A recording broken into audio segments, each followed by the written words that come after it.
It's heavy.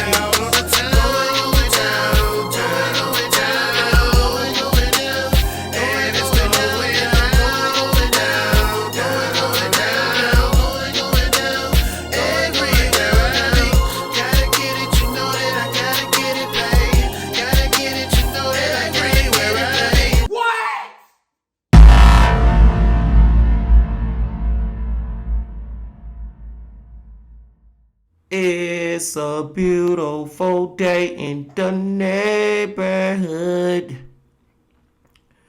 Reaction Beanie Yo 220. Day in the neighborhood, my brothers and sisters. It is Tuesday, y'all. It is Tuesday. And y'all know who we check out on Tuesday. He just dropped this video earlier this morning. And that man is Mike from That Chapter. Going back to Mike once again, y'all. Hey, this is a Mr. Ballin' and Mike from That Chapter, very heavy influence reaction channel over here, man. I love them two guys. And we're gonna get into this one. And check the title out. How a disturbing serial killer found his victims on Twitter. How in the hell, I was finna say how in the hell you found your victims on Twitter, but more than likely, he probably was acting like somebody he was not, or fooling them, trying to scam them, but instead of scamming them, he actually was luring them to kill them. I don't know. There's a lot of possibilities out there, and that's why y'all need to be safe on down Twitter and Facebook and Instagram, because everybody who you think you see on there is not who they really is. I digress. We're going to get into it, my brothers and sisters, but before we get into it, you know what you got to do. Get whatever you may need. Get what you need this Tuesday, and we back to That Chapter, my people. Y'all got what y'all need, y'all ready to go? Then let's fucking go. Hey you, and welcome. My name is Mike, and in this video we are going to Zama, the city of Zama, Japan, to look at a monster who believed that life had no meaning whatsoever. And following up on this belief, he used Twitter to stalk and lure victims back to his tiny, tiny apartment.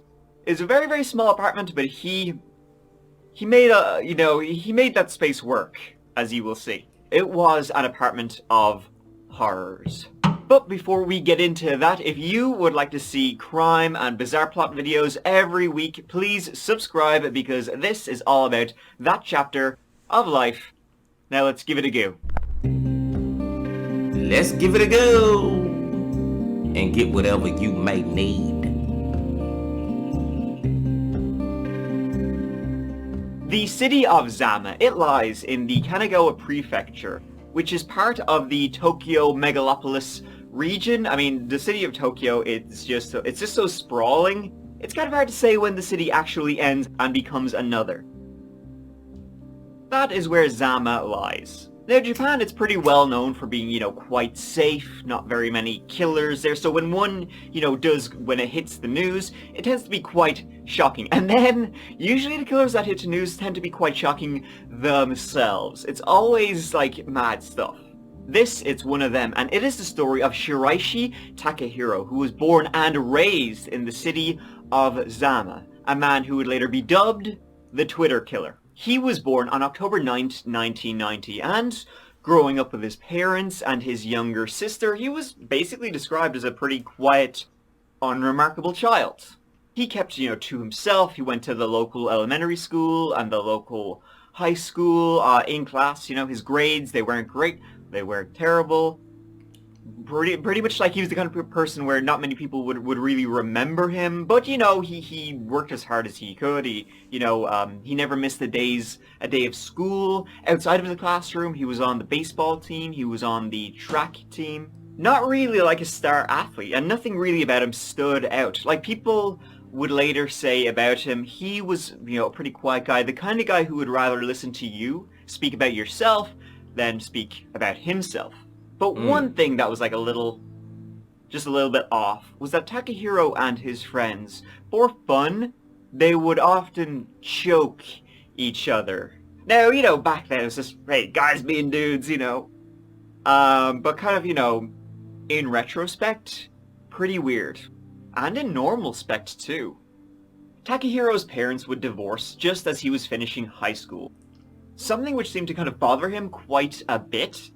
And then in 2009, when he graduated high school, he would go and work in a local supermarket for about 2 years. He did that full time before quitting, and he would have brief stints in a couple of other jobs. He would work in a food factory, in a pachinko parlor, and then he made quite the leap, you could say, from his previous jobs, you know, working at the checkout, you know, stacking shelves, because he made the leap from kind of those jobs to becoming involved in sex trafficking. He went straight to the... Time out.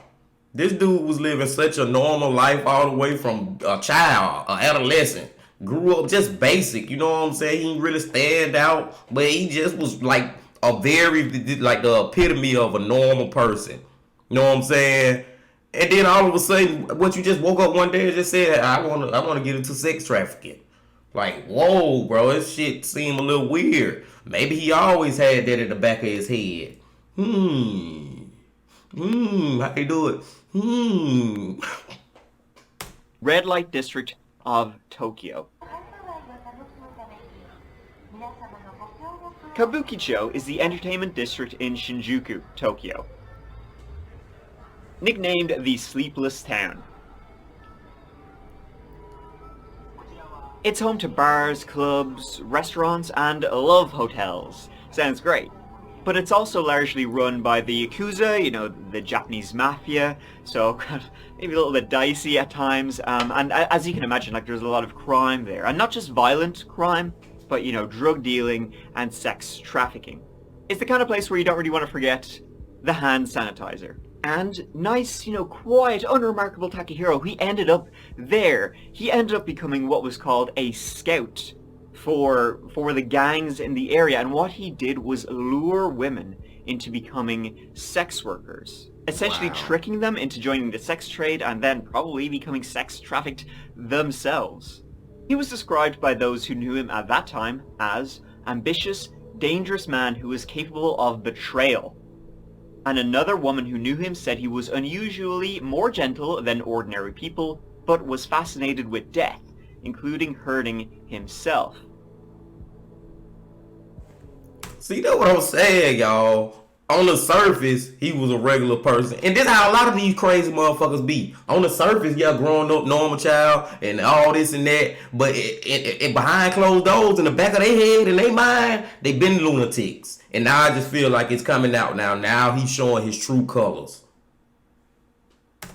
Now, as you may be aware, Japan is unusually tolerant to the idea of hurting yourself. It's pretty embedded in the culture, like these ideas of self-harm and seppuku and all that kind of stuff going back, you know, 100 centuries. It has one of the highest rates of suicide in the world. Only neighboring South Korea is beating it out on that level. And so Takehiro's kind of obsession with morbid stuff like self-harm and death and that kind of thing probably wasn't seen as quite as strange as it would have been, you know, in Western countries. Now, Takehiro, he was arrested for scouting in February 2017.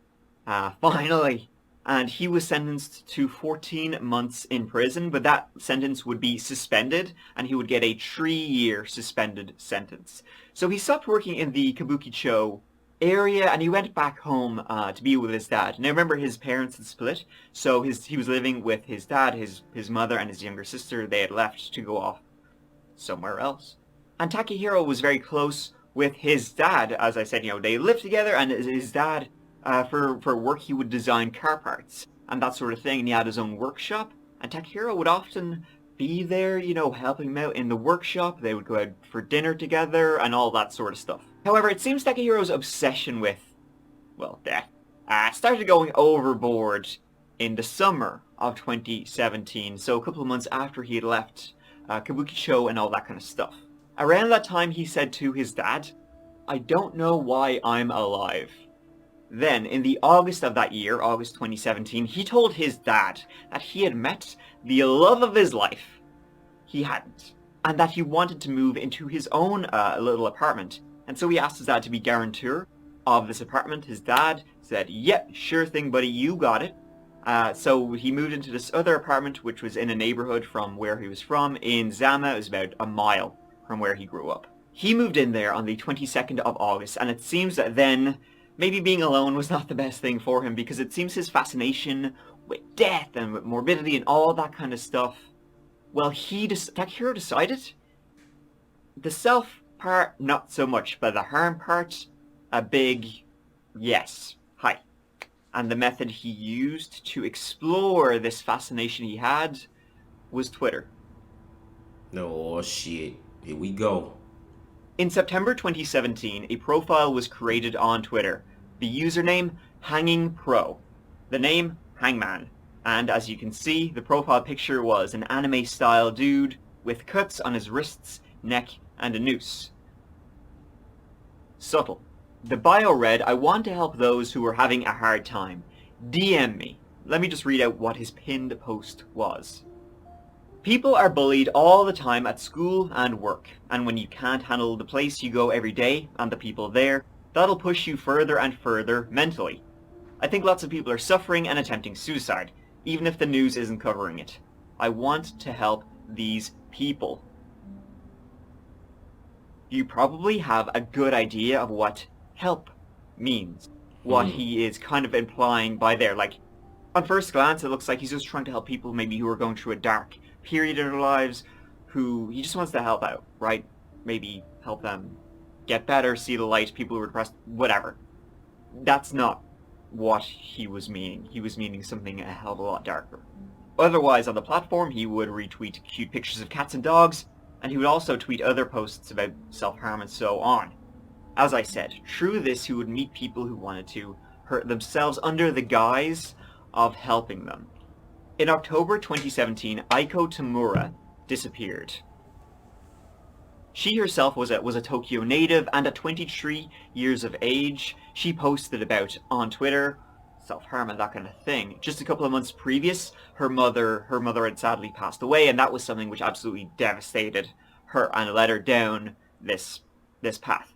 She then disappeared. She was last seen on October 21st, 2017.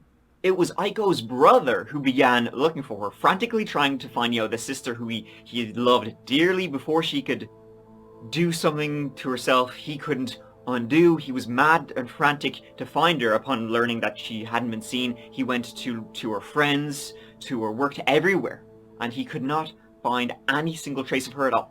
Twitter is huge in Japan. It's much bigger than the other social sites like Facebook, Instagram. Twitter's way bigger. So what Aiko's brother did, in his desperation to find out where she was, reading what she'd been tweeting about and fearing the worst, he then went to her Twitter to see who she had been interacting with. And then what he did was he managed to get access to her Twitter account. He figured out her password, and he saw that she had been DMing Hanging Pro. I got a question real quick though, y'all. Hey, shout out first of all to the brother for he doing all this investigating, like he getting into her Twitter trying to see who she been talking to. You know what I'm saying? He really looking for a shout out to him. But what the hell the police at in this investigation? Do the police know this girl missing?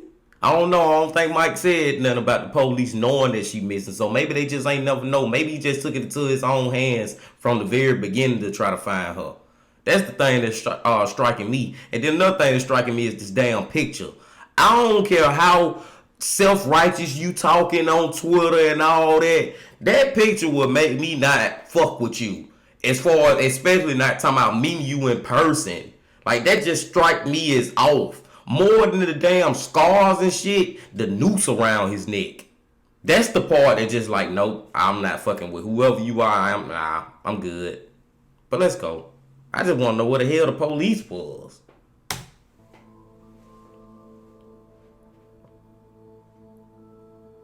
Aiko's brother then he took all of this to the police as, well, strong indications that something horrible had happened. Well, Mike just answered my question. So after he found out about the dude and shit, then he went to the police. Oh, okay. See, Aiko had contacted Hanging Pro back in September. She contacted him about doing a suicide pact, that she didn't want to go alone. It was then a month later On the 23rd of October, so a couple of days after she'd last been heard from, that CCTV would capture Aiko and Hanging Pro at a train station and then walking towards his apartment. Then, so to try and track down exactly who this guy was and what was going on, an unidentified woman contacted Aiko's brother, because Aiko's brother was putting the word out on Twitter, anybody who has met with Hanging Pro, who is this guy, essentially. So this unidentified woman, she contacted him and she says, I've met him. I've met him in person. Now, she didn't go to his apartment. They just met up, went for a walk, and that was it. But this time she said, I can organize to meet up with him again, and this time I'll go to his place. So the police were then involved, and this became like a sting, kind of stakeout operation. It was Halloween 2017. You know, a time when everybody's wearing masks and costumes. Except the real monster was not wearing any costume at all. The police were watching everything the entire time as this woman, she met up with Hanging Pro Takehiro at a train station, and the pair of them then walked together back to his apartment. And a couple of minutes, after they went in together, the police rocked up, knocked on his door. Takehiro, he opened the door, and the police said, here, listen, we're investigating the disappearance of Aiko Tamura. Do you have any information you can share with us? So then what Takehiro did was he looked at them, and then he looked back into his apartment, and then he said, she's in the cooler. The cooler was right there. The officers went into his apartment, down on the ground, they looked at it, they opened it, and what they saw staring back at them was Aiko's head. On the floor of his apartment were 7 more boxes and coolers. This then became a crime scene, and the police shut that shit down. This is the layout of Takehiro's actual apartment. Absolutely tiny. And in there, they would find another 8 heads.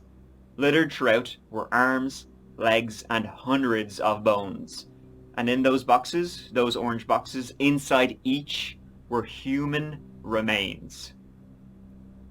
You can imagine how it smelt. Or better yet, do not. And they also found saw, knives, ropes, all covered in the unmistakable dark brown of old blood. They also found multiple bank cards, medical cards, and other items belonging to the victims. Bro, this man was, goddamn. Shit like this would never cease to amaze me and shock the hell out of me. He putting their heads in coolers and just leaving them in the house? For what? For what you even doing this for? I mean, this dude went from 0 to 100 real quick, so he basically wanted to get this damn apartment to fucking start killing people and keeping their heads and cutting their limbs off and...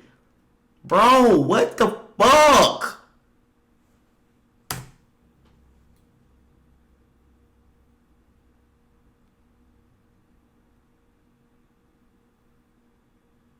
Neighbors would say they smelt foul, rotting flesh coming from his apartment and the bins that he would use outside. Takehiro, he would dispose of the flesh and the organs, but he kept the bones. He also tried to discover what he disposed of with kitty litter.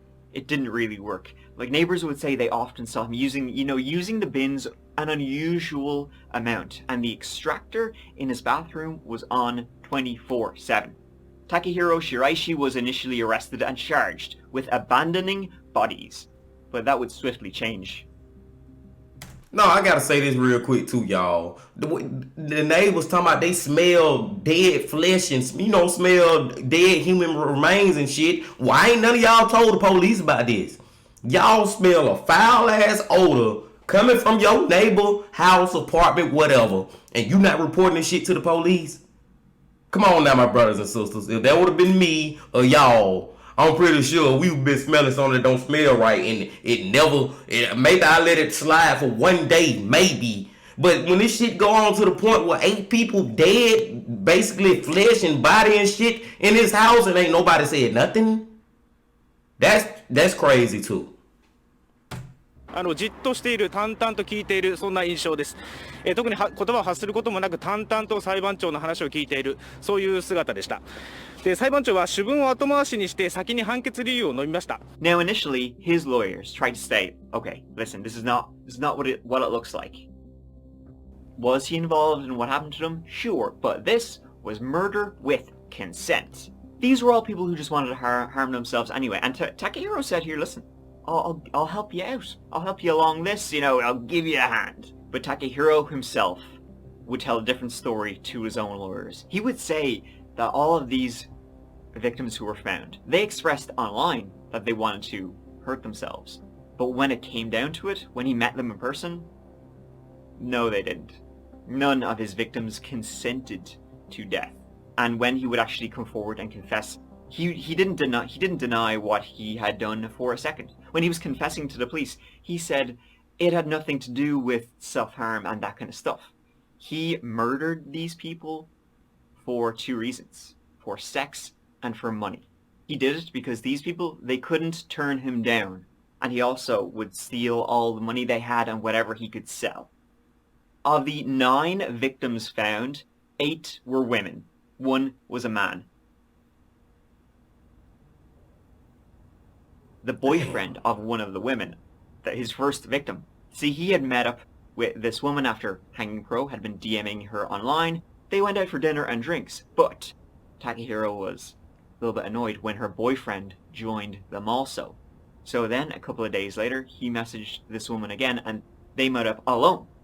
She went to his apartment, and she never left. A couple of days later, the boyfriend showed up to Takehiro's apartment saying, where's my girlfriend? He went inside also, and did not come back. What he would do was invite all his victims over. He would then drug them with alcohol, sleeping pills, and tranquilizers, and then when they were unconscious, he would strangle them to death. And then to dispose of their remains, he would cut them up. And he said that his first victim, it took him 3 days to dismember. But after that, he had it down to 1 day to dismember them. The oldest victim, 26 years of age. 4 of them were teens, 3 in high school, 1 of them only 15 years old. Damn. It was 9 victims over 2 months. As soon as he moved into that apartment, he started looking for victims online, looking for people who were vulnerable. Essentially, people he felt he could lure over with his page that was all about self-harm and that kind of thing. He would DM them, start chatting, talk about what they would talk about, and then he would get them over to his apartment, drug them, kill them, chop them up, keep parts of them in his apartment. At trial, Takahiro fought his own defense. He said, nope, the indictments are true. Everything the police said is true. He did it all. Like his defense, that they were trying to find, he's not mentally competent. He wasn't in control of his own actions. But psychologists examined him for 5 months. They found he was fine. He knew every single thing he was doing. He was all there. And he was found guilty of all 9 murders. He was sentenced to death. The death sentence in Japan is carried out with a noose. やっぱ実際聞いてみると、やはり私の中でも頭の中で想像とかもしてしまうので、ちょっと夜とかは、思い出すこともあったので、ちょっと負担に感じたところはそういうところだったのかなと思いましたね。殺害方法の残忍さとか、ちょっと詳しくは言えないんですけど。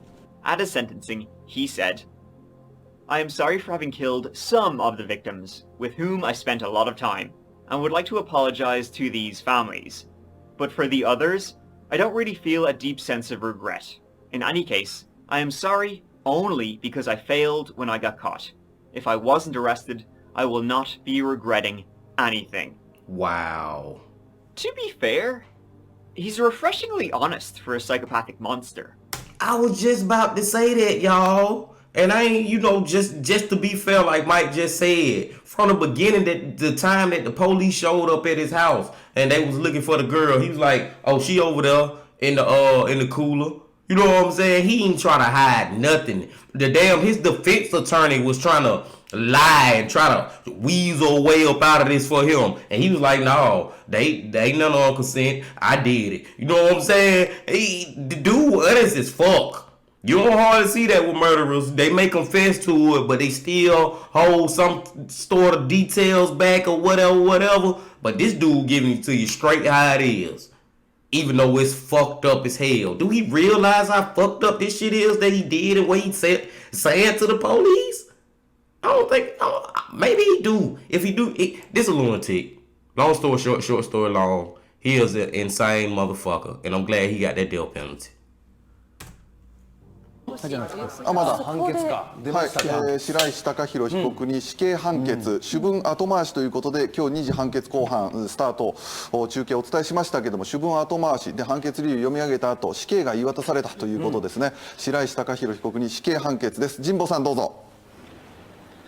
はい、強盗強制性交殺人などの罪に問われた白石貴弘被告に対して先ほど死刑を言い渡しました。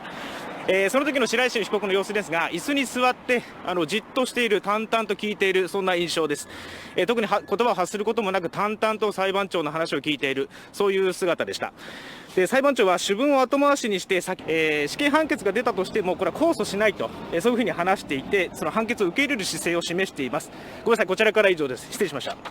He wouldn't seek any appeals to his sentence. He was like, yeah, I did it all, hands up, you know. You got me fair and square. I'm annoyed you got me, but I'm not annoyed, you know, I'm not remorseful for anything I've done.